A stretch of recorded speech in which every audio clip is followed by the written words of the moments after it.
All right, so welcome everyone to this mini training on activating worthiness. So worthiness is one of 4 components in the connection code, along with self-validation, emotional expression, belonging, and worthiness.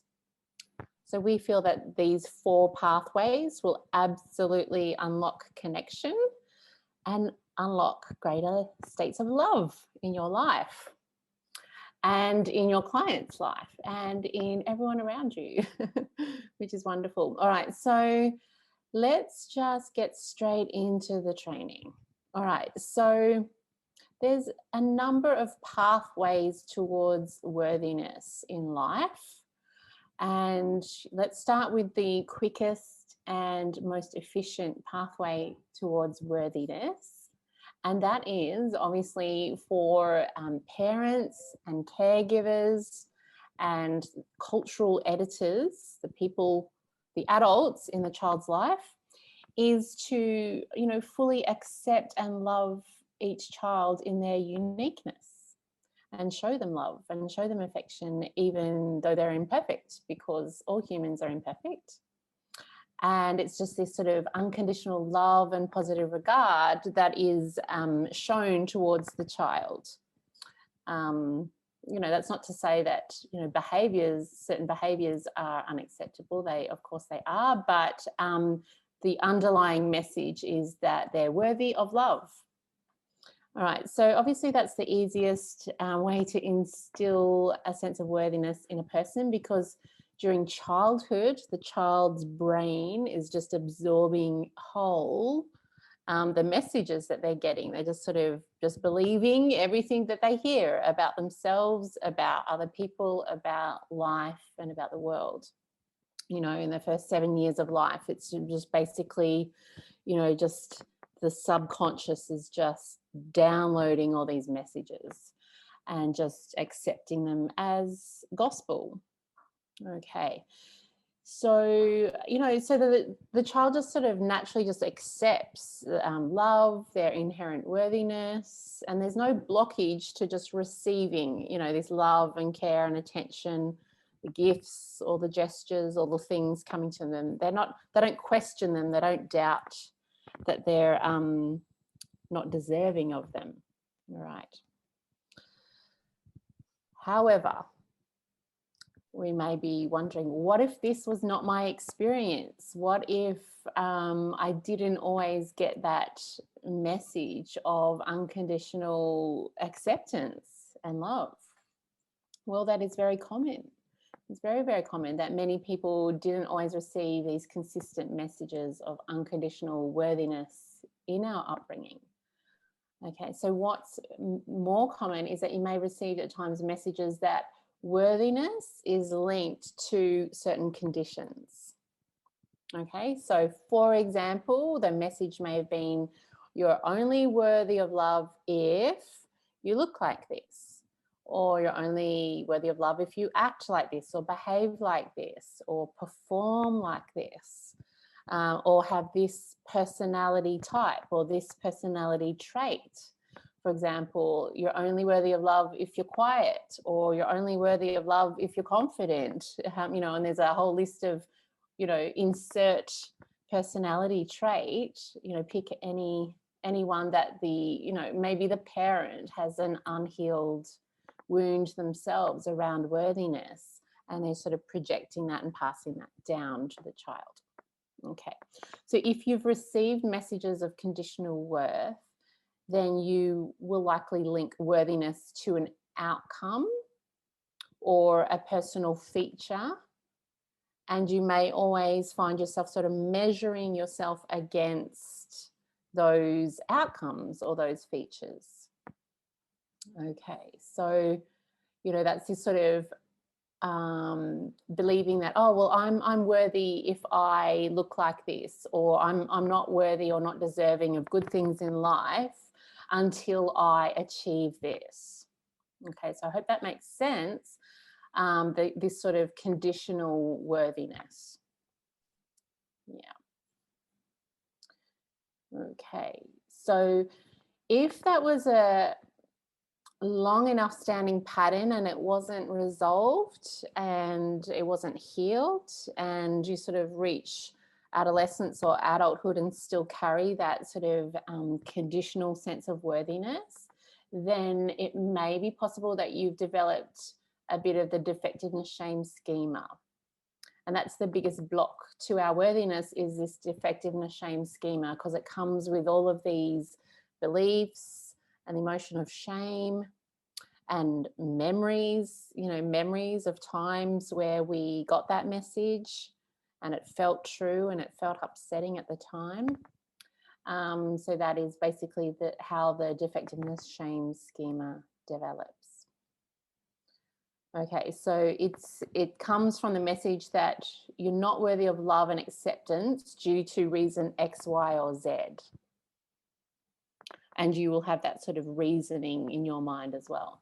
So it's usually developed in childhood, either in the family or in the peer group or at school. And it comes with that message: because of X, I'm not worthy of love and acceptance, and therefore all the other good things that life has on offer for us. So if this is the case, in yourself or in the clients that you're working with, then we will need to take a different pathway towards claiming our inherent worthiness, because we didn't get there through the parent instilling it in the child way or the traditional way in childhood, and we'll need to take a different path. Okay. And what is that path? So what is the pathway towards reclaiming our worthiness if it wasn't instilled in us? Well, it's still possible to reclaim it. So how do we do that? It needs to be a grown-up, healthy adult, values-based decision. Okay, so what do I mean by a values-based decision? Can we just decide? Can we just decide that we're worthy? Some of us can. Okay, yes. The answer is some of us can just decide from a values position that we're going to reclaim our worthiness. I'm not saying that everyone can just decide like that, but I'm going to walk you through that.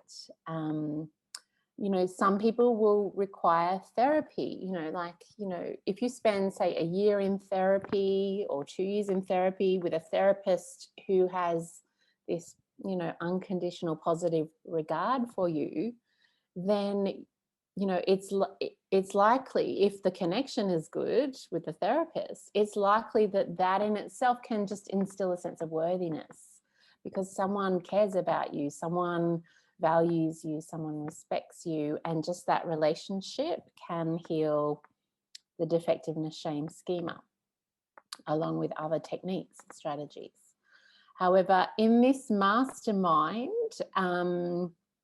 we're looking for well-being hacks. We're looking for well-being hacks. We're looking for whether there's a faster way, a more efficient way. Do we need to spend a year in therapy or 2 years in therapy to heal our defectiveness shame schema? Not always. Okay, so let's look at that worthiness hack. Right, so how can I reclaim my worth? Okay, so we're looking for a paradigm shift, right? So to do that, we need to let go of the concept that human worth is linked to any conditions. Okay, so we have to be willing to give up that paradigm, the idea that someone's worth depends on these factors about them. Okay, but to do that, we have to sort of give that idea up with other people as well as ourselves. So we have to actually start practicing looking around and connecting to this value, this core value that we have, that I value other people, I value humans. Okay, so it will need to be a conscious, value-based decision where you connect to your own core value of connection and love. Okay, so it helps if you have a core value of connection and love. It helps if you want to activate worthiness. Okay, so your core value of connecting with other people and relating with other humans is the pathway. And you include yourself in that pool of humans. You're like, well, I value other humans, and I see myself as just like one of them, and I value humans. You know, I value people. Okay. All right, so let's have a look at a new narrative that you could practice that is going to help to activate this. And I'm going to send it out to you guys so you can sort of read over it, or you can tweak it and use your own language. All right, so if you like, you can put your hand on your heart as I read this narrative to you. And if you like, you can say what I say out loud to yourself, or you can just sort of say it in your mind, or you can just listen to me. Okay, so this new narrative to activate worthiness could be, I want to reclaim my worth. I see all people as worthy of love. I am just like everyone else. I am no longer willing to link conditions to worthiness. I value others and I value myself, and I see everyone as worthy of love. Okay, so the only rule or condition of this pathway is that you have to have the capacity to give and receive love. Okay, so let's talk about that. Okay, so firstly, let's just take a moment to ask ourselves, do I feel like I have the capacity to give love, to love other people, to see the good in other people? Okay, hopefully you're saying yes. 95 to 99% of people will say yes to that. Well, probably everyone would say yes to that, but 95% plus would identify easily with this desire to give love, to show affection to other people, to look for the good in other people. All right. So if we think about love, energetically speaking, as a circular emotion, okay, so picture, if you could see it as an energy, it could be whatever color, pink or blue or whatever, purple, white, but it's circular. We give it and then we receive it. It's going out and then it's coming back in. Okay, that's how it works. It's not going to work if you're just giving love and showing love and valuing other people if you're not able to receive it and take it in as well. Because over time, it's going to lead to resentment or bitterness, or feeling like you're not getting enough of the good stuff in life, and that can lead to problems with fairness as well. Okay, so you can picture now how love is this circular emotion flowing out and flowing in without being blocked or rejected, on the way back in. Okay, so when it's coming to you, it's important that we learn how to not push away the good things that are wanting to make their way to us in life. Okay, so mostly the problem that we see with the defectiveness shame schema is problems with receiving. It's a blockage to receiving. Okay, so right now I invite you to ask yourself, am I also willing to receive the love that others will want to show me in return? Okay, so what, you don't have to answer that to here on the webinar, but just have a think about, does that bring up anything for you? The idea of just, having your arms wide open, imagine that it's just like this, this wide, arms wide open and receiving all the love, all the good things, all the compliments, all the money or the gifts or the abundance or whatever it is that life wants to give you, to nourish you. Okay, so just, just sort of pay attention to what that might bring up for you, the idea of receiving. Okay, receiving. Because the receiving of love is just as important as giving it. Okay, because think about it this way. When you compliment someone, when you give them a gift, when you want to pay for dinner for someone, when you want to tell someone how much they mean to you and or how great they are or whatever, just have a think about what does it feel like for you when they just receive that gift that you're giving them, versus what does it feel like for you when they dismiss it or block it or reject that gift that you're giving them. It doesn't feel good to you because you just want them to take it, right? You're like, oh, please, it would make me so happy if I could give this to you and show you how much I care about you. Okay, so can you see how it's important that we learn how to receive so that we can participate in this lovely circular giving and receiving in life? Okay, so yeah, so it doesn't feel great when people give something to someone else and there's a bit of a blockage to receiving it because there's, that sort of defectiveness, shame, and that feeling of unworthiness. Okay, all right.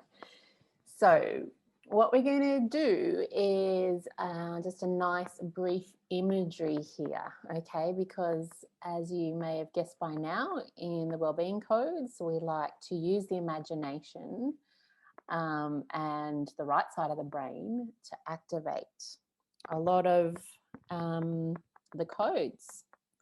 All right, so to do that, what you can do, so I'm not looking at anyone's video at the moment, so I'm not distracted by anyone's faces, but if you prefer, you can switch your video off just momentarily, and I might do that too, because sometimes I like to get into a bit of a state.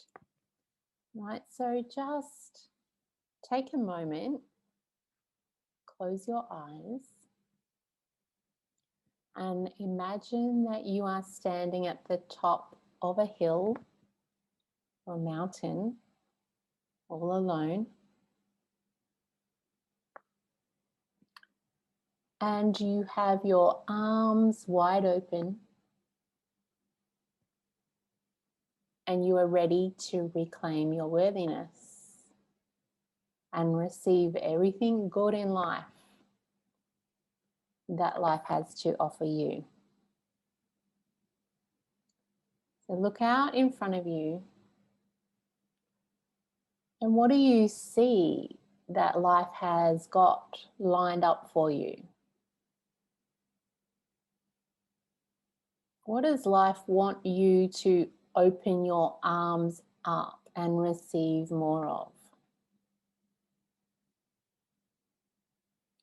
Is it more respect? Is it more appreciation? Is it more compliments? Is it more connections and friendships? Is it a new partner? Is it more love from your own partner? Is it more love from your own soul? Is it more money and wealth? Or is it more free time and an abundance of playtime and relaxation? So just pay attention to what is it that life wants you to receive more of if you will just allow it in. And also at the same time, be aware of any beliefs limiting beliefs that block you from receiving it. Whether you go into that narrative of saying why you're not worthy because of certain conditions. And that's just something for you to be aware of so that we can work through. And what you can do is just to take this newfound feeling of opening up your arms and being ready to receive and saying yes, please, and thank you. And you can just take a little snapshot of this feeling, put it in your heart, and it's something that you can come back to and practice again and again until it becomes a little bit more natural for you to just receive all these good things. Okay, and when you're ready, you can slowly open your eyes. All right, so that is the imagery to activate worthiness, and that is the end of the mini training, or at least the content and the slides. So what I'm going to do is I can unmute everyone, and yeah, just keen to hear about, if that brought up anything for you, what you noticed, if you noticed anything new or surprising that you didn't know was in there.